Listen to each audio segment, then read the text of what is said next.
My neighbor's wife said, "Get inside before he sees you," then pulled me in and locked the door. The sound of the deadbolt sliding into place echoed in my ears like a gunshot. Sarah's fingers dug into my arm as she pulled me away from the window, her eyes wide with fear. "If he finds out you've been helping me, he'll kill us both," she whispered, her voice trembling.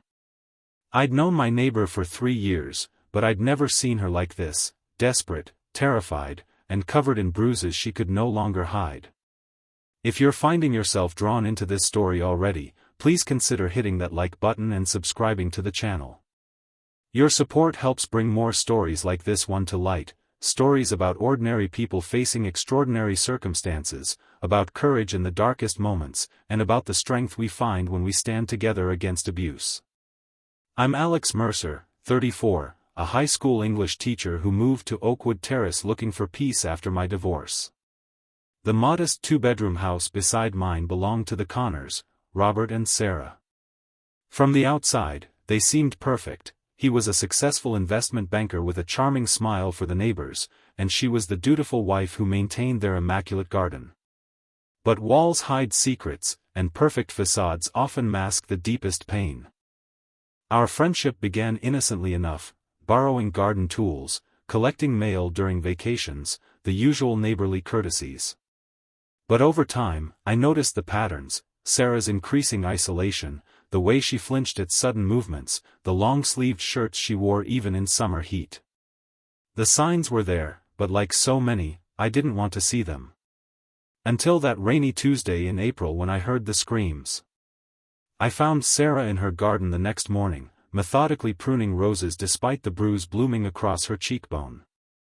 When I asked if she was okay, her practiced smile never reached her eyes. "Just clumsy," she said, the standard response. But something broke between us that day, the pretense, perhaps. Or maybe it was the beginning of trust. Over the following weeks, our conversations deepened. She began to share fragments of her reality, how Robert's charming public persona vanished behind closed doors, how his controlling behavior had gradually isolated her from friends and family, how his temper had escalated from verbal abuse to physical violence. "Why don't you leave?" I asked once, immediately regretting the simplicity of the question. Sarah's bitter laugh held years of trapped desperation. "With what money? To go where? He monitors every penny, every call. He's threatened to destroy me if I try." She looked away. "And sometimes I still remember the man I married. I keep thinking he'll come back."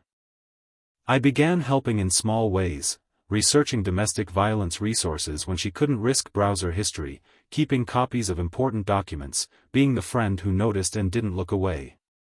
We developed a system. 3 quick taps on our shared fence meant she needed to talk. A potted plant moved to her front step was a signal that Robert was in a dangerous mood.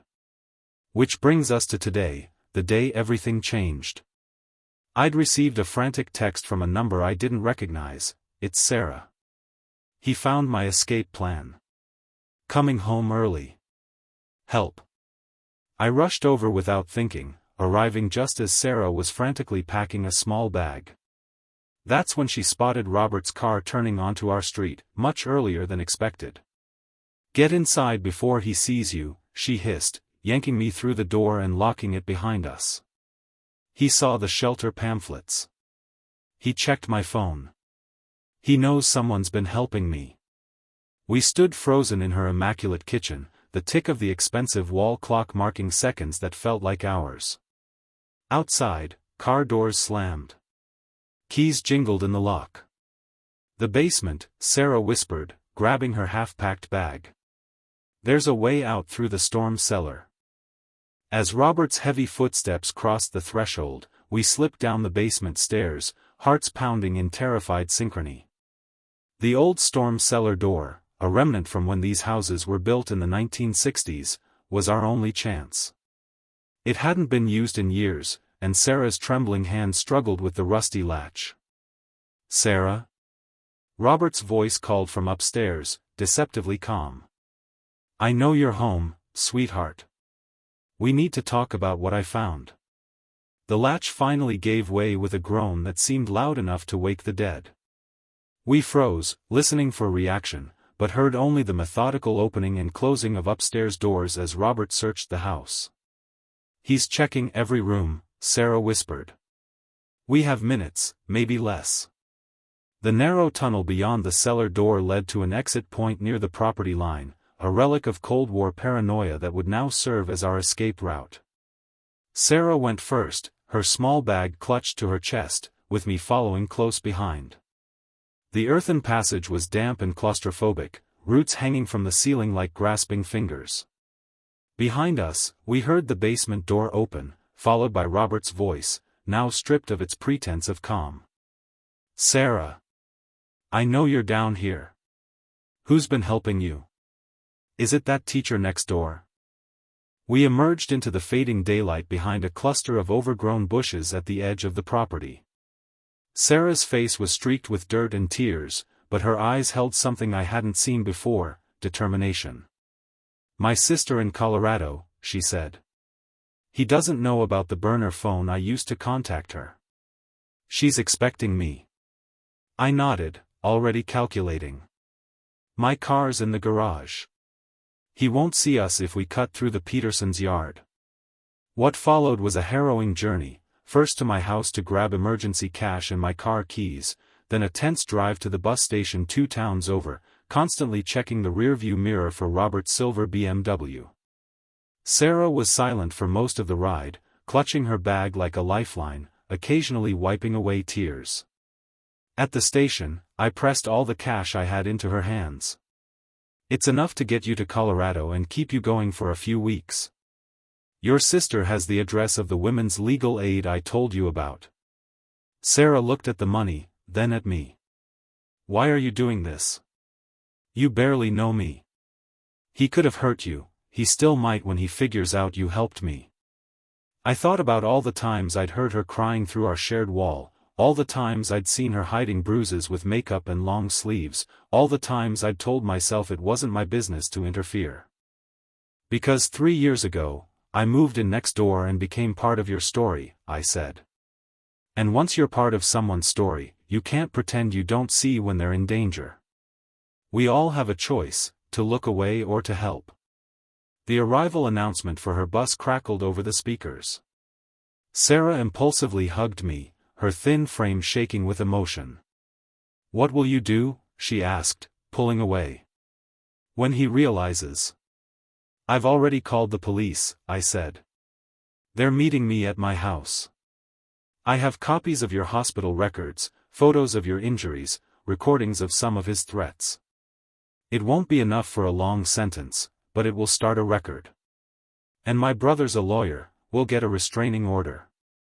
Sarah boarded the bus with one last look back, a mixture of fear, gratitude, and something that might have been hope. As the bus pulled away, I felt both lighter and heavier, lighter knowing she was finally breaking free, heavier with the knowledge that her journey was just beginning. The confrontation with Robert came later that night, just as the police were leaving my house. He appeared on my doorstep, his banker's smile firmly in place, though his eyes burned with barely contained rage. "Where is my wife?" he asked pleasantly, as if inquiring about borrowed garden shears. The officer who had stayed behind stepped into view. "Mr. Connor? We have some questions for you down at the station." What followed were months of legal battles, threats, and sleepless nights. Robert hired expensive lawyers who painted Sarah as unstable and me as a meddling homewrecker. But the evidence spoke for itself: the hospital records, the photographs, the testimonies from delivery people and service workers who had witnessed his behavior over the years. Sarah rebuilt her life in Colorado, finding work as a florist's assistant, returning to the passion for flowers that Robert had reduced to a mere household duty. We kept in touch through her sister, careful to maintain her new anonymity. 6 months after her escape, she sent me a single photograph, herself standing beside a mountain vista, smiling, really smiling, for what looked like the first time in years. The legal system didn't deliver perfect justice. It rarely does in domestic violence cases. Robert received probation and mandatory counseling, his reputation in the community tarnished but not destroyed. He eventually sold the house next door and moved away, unable to bear the knowing glances of neighbors who had finally seen behind his perfect facade. 2 years later, I received a letter with a Colorado postmark. Inside was a pressed flower, a purple hyacinth, which symbolizes asking for forgiveness, and a short note. "I'm sorry I didn't have the courage to leave sooner. Thank you for helping me find it. Some days are still hard, but even the hard days as a free woman are better than the best days in a gilded cage. Your friend always, S." I keep that pressed flower in my desk drawer at school. Sometimes, when I'm teaching my students about moral choices in literature, about characters who stand at crossroads between action and inaction, I think about that rainy day in April and the sound of a deadbolt sliding into place. We all have moments when someone pulls us through a door and locks it behind us, moments that divide our lives into before and after. The question isn't whether those moments will come, but who will choose to be when they do. If this story moved you, please consider liking this video and subscribing to the channel. Your support helps share these important messages about courage, intervention, and hope. Remember that sometimes the most important thing we can do for someone in trouble is simply to see them, really see them, and not look away.